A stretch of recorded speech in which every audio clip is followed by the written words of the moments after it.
Seriously. Sibilance. Yo, what's up, everybody? How's it going? It is Wednesday, December 3rd. Man, this week is going by fast. We got time flies when you're having fun, boys. Yeah. That's right, man. We got Corey the Caveman Connors coming at you live from Seattle. What's up, buddy? How's it going? The great Northwest. Beautiful. That's right. Giving sport in the flannel. I mean, still dark out. Flying the flannel. I got flannel on. You are not cool. Anyway, back to Corey. Corey. What's enough about you, Adam? That's right. Stop trying to take over the show. Beautiful. Yeah. So what's up, Corey? How's it going, man? You good? Things are good. Yeah. No travel for a few weeks. It's been kind of nice to just be home and be able to catch up and work on projects with customers and help them with their packaging. Nice. And today we're going to talk about, as we get distracted by Adam Peak over here, what we're going to do is we're going to get to some holiday packaging, talk about some of the brands that are doing it, how they're doing it. We're also going to get into maybe if you got any questions on should you be creating holiday packaging. That is a good question. Of it. Yeah, and how do you deploy it, right? Like how complicated do you have to get? Before we get to some of that, though, yeah, we'll have some questions. We'll go through some of the stuff. Any questions you got, let us know. Adam, the Pale Man Peak, look at that hat that you're wearing. What? Tell me about that hat. Where did you get that? Where did you make that? Oh man, I actually got this at a good.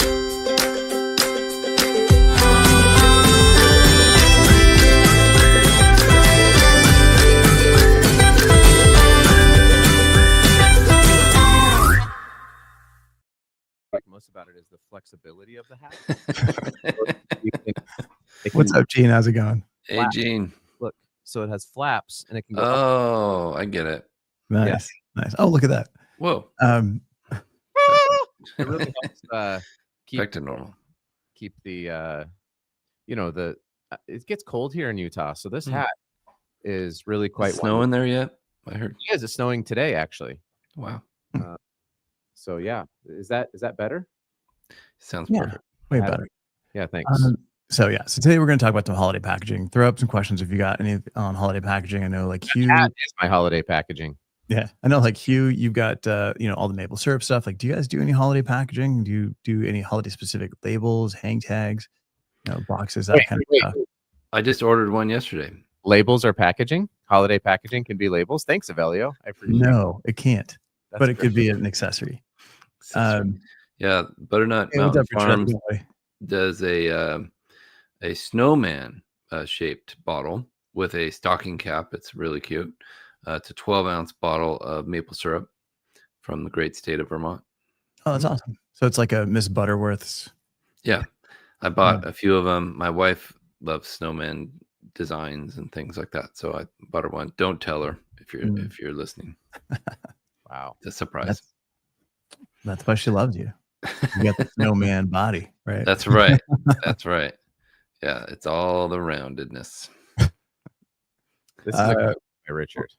What do we got from Richard? If you really want to stand out, ditch Santa and use Krampus. That's pretty cool, man. Oh, Krampus. No data to back that up, but that, going counter is always good. We got Millweb 1 coming in. Hey, Millweb.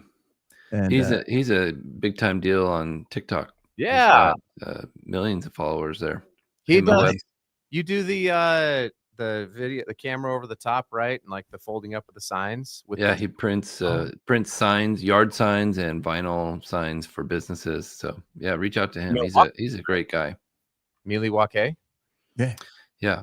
Algonquin for the other Milwaukee. Oh, right. Yes. Awesome. What do we got from Gene? Gene saying, when should brands start planning holiday packaging? Yeah. Dude, I'll tell you what, it's December 2025. I'm working on a holiday for a few brands for 2027. Wow. Right. So you got to get ahead. No, but that seems ridiculous. Why? Like, you're a designer, Avelio. It's my turn. Much planning. I said it's my turn to ask the questions around here.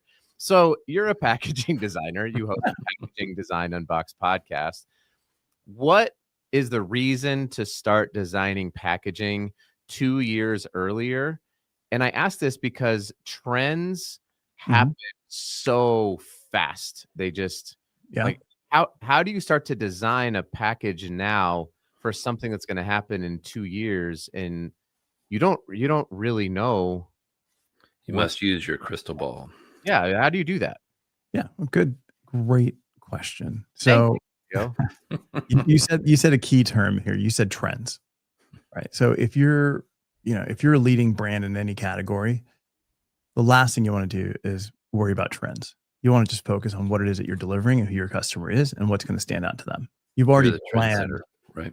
You've already planned next year, and that is not just packaging, but campaigns, whether it's fashion, designs, if it's product, maybe it's new flavors, all those things are laid out. And because it's not just a box or a bottle and it's everything else that goes along with it, you have to have that kind of time because you've got lead times on product, you've got lead times on all these other things, and then making sure everything lines up. You're gonna leave some space to be able to adjust should something change from here to then. But most brands, I would say by March, will be done with all holiday designs for 2026. Yeah. Some brands get far ahead, and that stuff's already been done since probably 2 months ago for 2025. So we're starting now for 2027, and we'll probably be done with 2027 design by the third quarter of next year. Amazing. Yeah, because that's how long it takes. So it's not like I'm done next week. It's a lot of iterating on materials and die cuts and designs. So there's time to look at a whole bunch of things. And then from there, you're saying you get into starting to execute on the actual artwork, the approvals, the ordering, so that stuff is starting to arrive, especially if it's coming from overseas, starting to arrive, March, April, May of 2027. It'll probably start arriving like July, really, of 2027. Because what you don't want to do is you don't want to bring stuff in too early where you're warehousing stuff. But it's just making sure that everything is aligned, right? If there's like photo shoots that need to be done, if there's commercial, all that kind of stuff, all has to be done so that it launches all on the same day. So it's trying to align all these different supply chains, all the different lead times, and manage costs, because you kind of spend money a year in advance to make sure that you have that. But Milliweb's right. Like, if you can't wait for trends, you have to just do your own thing, and then whether trends happen or don't happen doesn't necessarily matter. Well, I do think, though, that we're talking about the difference between sort of traditional CPG retail focused brands that have a very complicated supply chain versus a company that's using digital printing those companies are the ones who I think can iterate and take advantage of various trends a lot faster, because they might even, let's use TikTok, for example. They may be selling through FBA or TikTok, and it's a decent sized brand, but they're not going through Amazon necessarily or whatever. They're not going through Kroger or Walmart or Costco. They just are directly connected to their to their fans. Interesting point. They can they can use digital printing, so they can iterate very quickly, and they are the ones who I think can really knock out the trends, should they want to. Obviously, that's a decision that a brand has to make, but that would be possible with where digital printing's at today for packaging. You keep talking about trends, and I think it's important. I'm very trendy, if you can't tell. Not follow trends. And as an example, he's ahead of the trends. And this is right. This is right in your backyard. This is. I'm going to share this here. It always takes a second here. Canada. It's right. Utah. So with Utah is. They've shared the Olympics 2034 logo. Yeah. Why does everyone hate this, by the way? I'm going to be honest. Today, cool. I really like it. I love it. And the reason I can appreciate it is that it looks very current. Right? This is today, and probably next year, this is a trend with this type of typography Mhm. and big bold shapes. There's a lot of movement. I mean, you go down the drinks aisle, you're going to see this on a million different Oh, cans. yeah. Something very similar. They're designing, 9 years in advance. I think it's 9 years. 9 years. Doing math here. Your math is good, Avelio. Perfect. But by the end of next year, by 2030, this will be so dated.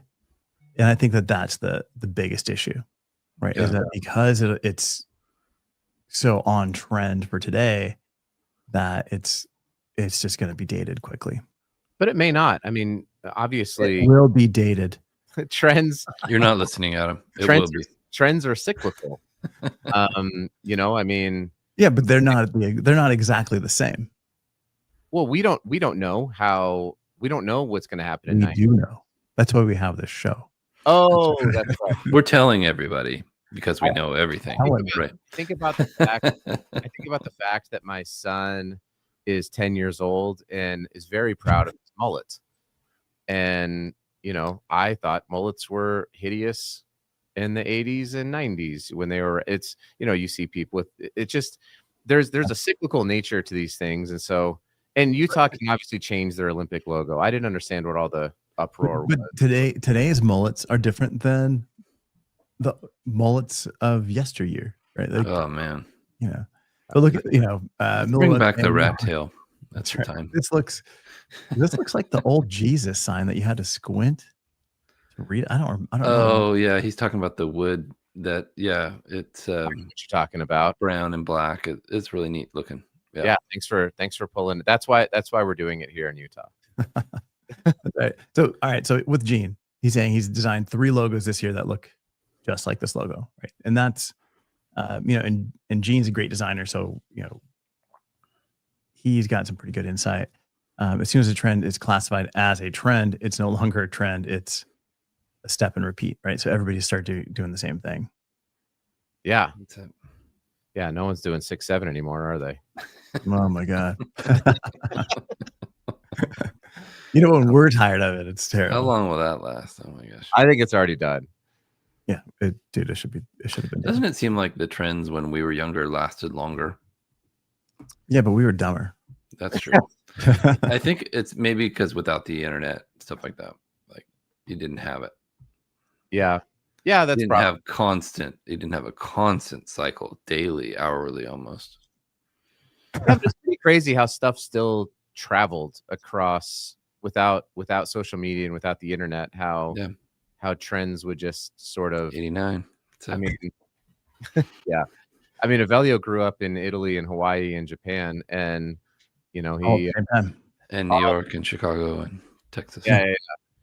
But I'm sure there was still like the other day. Actually, I was talking to some friends, and it was like, did you play hide and go seek? And you would say, ready or not, right, here I come, or played Marco Polo in the local pool or whatever it was. It was like, yeah, how did we all do that? How did everybody who grew up at this same time end up doing similar things? It's kind of wild. Yes, I didn't do any of that stuff. You did not say ready or not, here I come when you played hide and go seek. I didn't play hide and go seek. I was in the ocean. He played let's go rob the grocery store. Did you play sharks and minnows? No, man. We've been out there, spearfishing as like a 6-year-old, 7-year-old. Good stuff. You are the most interesting person in the world. In Maui or on the Big Island and on Maui. Yes, Millweb. We're talking about the Stussy S. Yes. The 3 connect. Everybody knew this. That S. Yeah. Crazy. On everybody's peachy. Hey, I do want to bring this up because you know me. I love to bring the show to a screeching halt. It's about time. Nothing. Talk about a depressing documentary. Yeah, exactly. Documentary about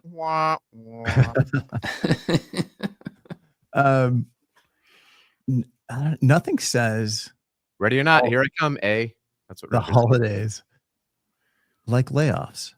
Looking at this article in Packaging Dive today, you've got thousands of jobs that have been cut in December and end of November at Print Pack, Graphic Packaging, Smurfit Westrock, a ton of these places. There's a big label company that laid off their entire C-suite like a week and a half ago. Everybody. Crazy. Yep. So, so Not if we're strong. Yeah. But if you've got, if you're hiring, go hunt some of these people down, right? Because it's just unfortunate. They're closing facilities, and let us know in the comments if you're hiring, and we'll connect you with people. Yeah, absolutely. I mean, couldn't they just wait? Like it's rough. I know it's not an easy decision to lay people off or let people go. But man, it's rough. It's like, hey, happy holidays. I think people need to understand the economics of some of these companies, and especially when if you're on a calendar year and you're looking to either borrow more money or you're looking to sell your company or sell off part of your company, which is you need those finances to look one way at the end of the year and be trending a certain way. And that's why these things happen towards the end of the year. And it sucks. It's the worst part about business, but again, I'm not going to sit here and say whether it's right or wrong, because I don't have $1 billion and I'm not running these companies, but there's a lot of it that's happening right now. There's a lot of big companies that have leveraged themselves with a lot of debt when debt was free, and now debt is very expensive, and they have shareholders that they need to pay back, and they're looking to get paid back. And yeah, that's what's happening in not just our industry. Yeah, across the board. What's up, Tom? Hey, Tom. Yeah. So definitely, if you're hiring, go check out some of these people. And so how do you lay off an entire C-suite? I don't understand that. Like the board makes a decision. The board came in and said, "Peace out." Okay, that's terrible. Yeah. Or maybe it's the right move. I don't know. Who knows? Maybe that company needed that shakeup. Yeah. And I'm sure that'll be in the news here soon, but so I won't share the name, but it was it's a big deal. Label queen. It's not. It was the label princes. Mm-hmm. Yeah, the label peasants. Makes sense. Yeah. So definitely go check out some people and hire some people if you're hiring. On the packaging for holiday side. Oh yeah, that's what we're going to talk about. And that's what we have been covering. I think what's the issue on the sustainability side, right? Because now you have to kind of think. Yeah. A lot of it gets tossed. Right. It's a whole new concept. Oftentimes it's they're taking a risk by innovating or doing something different. You look at Starbucks Barista packaging that went major, viral. People bought every single one and then wanted 10 more. But not all of them are like that. Oftentimes they get thrown out at the end of the season. And I watch a lot of dumpster dive videos on TikTok and Instagram. They're really interesting to see how after a season, they'll go into the dumpster behind the whatever store and they'll say, okay, here's the display that was the seasonal one. And it's hundreds of dollars worth of merchandise often. And it just gets tossed because they need to make room for the next season. And so oftentimes it can be wasteful, but it can also help their brand and consumers enjoy it. And so there's different ways of looking at it.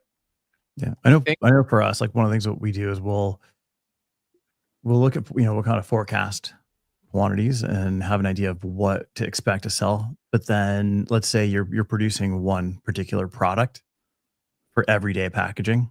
Yeah. If you just make a few tweaks to it where you can just keep running that same exact structure and colors and basically the same thing with a few different add-ons, you can run that in line.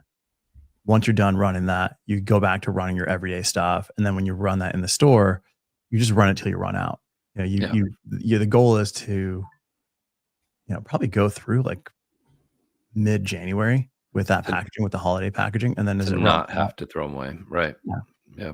What if a family decided to do something? Because this would be pretty ingenious, actually. If you just said, we're going to delay all of our holidays by a week to 2 weeks when we celebrate. So, the Christmas holiday, Thanksgiving, 4th of July, Valentine's Day, whatever it is.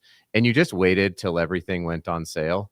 Yeah. Halloween would be a little difficult if you're into trick or treating, but that would be weird to show up trick or treat. Like, it's November 10th. What are you? It says no soliciting, kid. But man, think about all the deals you would get if you just waited till all this stuff went on clearance, and then you're like, yeah, we celebrate Thanksgiving on December 2nd.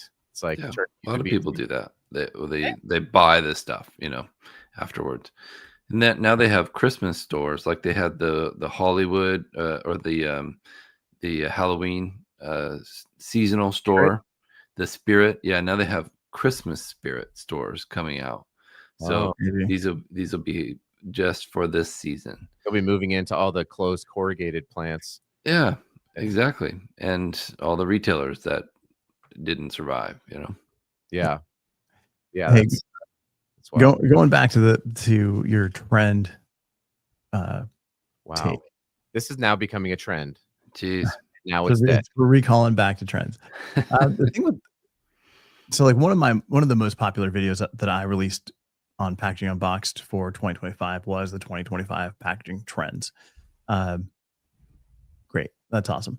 But looking forward to some of the trends that I'm preparing for 2026 trends video is actually I don't know what you guys think, but in terms of like the way that things are costing, the cost going up, tariffs, all these different things, brands are trying to find ways to make money so that they're not having to lay off people. Yeah. I really see a spike in plastic. Like I'm seeing a spike for 2026. I think there's going to be a lot more plastic packaging out there, a lot more stand-up pouches. Yeah. Because you got to cut cost places in order to keep those margins. Will EPR laws maybe curb that a little bit? Because I know that EPR is expensive enough eventually. Oh no, it's expensive. Yeah, but I don't know that it's enough to change the delta between a tin can and a stand-up pouch. No, but it's enough to make somebody say, maybe let's not make as much. It just makes plastic a lot more expensive, and it's adding. It's only in a few states. Correct, but it's if you're tied to particular packaging, whether it's holiday packaging or your regular packaging, and you've invested in plastic and you're not, and you're looking out to 2026, 2027, 2028, I would be a bit concerned that my packaging was so tied to, for example, a multi-layer flexible film, because there's going to be a lot of pivots. The amount of reporting that you have to do on that now, the amount of time, the amount of money you have to spend on software and reporting and all this, just to make sure that you have your accurate data, just so you can make sure that you are paying the right fees, is only going to increase. I'm not saying that you're completely wrong. I just think that brands should be aware of this other pending thing. It's like you have tariffs, yes, you have inflationary pressure, yes. Plastic is cheaper, we get it. But also there are forces that are trying to make plastic a lot more expensive. And if that were to become federalized in, say after the midterms or, into 2028, 2020. You really think this would be federalized with what the current going on? But I'm saying there are this year. This is what I would say, and I don't want to get too into this, but let's get into this. The answer is I have no idea. If you ask me, politics, everybody. If you ask me to predict what this administration is going to do, I would say I have no idea. They're all over the place. So, but that's kind of part of the point, right? Like the future is uncertain. So yes, they're probably going to invest in the thing that is known to protect their product, that is inexpensive, that is readily available, all of that stuff. I totally get it. Probably a good call for 2026. I would just say put a little asterisk on there if you're a brand and note that this idea is not going away, it's picking up. And so you should at least, if you're preparing for holiday packaging for 2027, you should at least have a secondary track of development for potential EPR regulations. Good idea. You have another plan, and maybe that's just raise your costs because that's what but even with like, I mean, there's mono material pouches, right? Like that's something that's available. It's more expensive. Yes, but they're still subject to EPR. They're not exactly like exempt from EPR because the recycle rate is so low. So if you can position those as reusable in some sense. Oh, interesting. That changes things. It could, but refillable, right? Like I think the point is like, we don't know what the future is going to hold. We don't know what 2034 font trends are going to be. We don't know what EPR laws are going to happen. That's why we're here. That's why we do this show, because we have to have an opinion on what's going to happen. We don't know a lot of stuff. And so I think that we'll continue to see brands struggle with what to do in 2026. And you're probably right. They will default to the path of least resistance until something happens to disrupt that. Yeah. So all I'm saying is Avelio is right. That's all I'm saying. That's all I'm saying. That's all I ever say. That's all I was asking for. No, I just, part in terms of those trends, I think the shift to plastic is going to be huge in 2026. But I also see a shift. Wait, hang on. You think there'll be a shift from something to plastic? Like, we'll see more cereal boxes go away and just have. I think you're going to see that in a bunch of different areas with a bunch of different brands. I can't tell you exactly which ones, but I can see, I've seen more soup going in, more soups going in stand-up pouches, more cosmetics going in stand-up pouches, more, moving into like the refillable, with the spout on them, right? Yeah. I mean, I spent like 3 hours in Ulta this weekend just looking at packaging, and there was so much. There were so many stand-up pouches. It was insane. Is that why you got the cops called on you? I was waiting to get kicked out because I was really going lane by lane, aisle by aisle, taking pictures of a bunch. Charted out. You're like, I'm just looking at packaging. They're like, calm down, please. Get out of here. No. Don't tase me, bro. Don't tase me, bro. But I also see brands in that same breath that they're moving into, if the brand can afford it, moving into new materials, right? Whether it's seaweed, whether it's mycelium, husks. Like there's a bunch of stuff happening. That's great. But if the brand can afford it, if they've got the margins to do it, and if it becomes a whole marketing vehicle, I see that happening. But you also see the brands that can't, that have tight margins. They've got to find other ways. And I feel like we've solved it. Is fantastic. We figured it out today. Yep. Yeah, we did solve it. Can we? Yes. I gotta jump off. I gotta call it. Let's do Can We Solve It Monday. On Monday. Oh, we'll have a special guest on Monday. We will. Yeah. So we'll find out who. We'll do double Can We Solve It next week? Ooh, Can We Solve It? Let's do it. 2 times. Yeah, but go check out SmartSolve, smartsolve.com, dissolvable packaging, which is pretty cool. That's another trend from last year. It'll probably happen again this year. Yeah, so. I'm really excited. Man, I hate when he does that. All right, guys.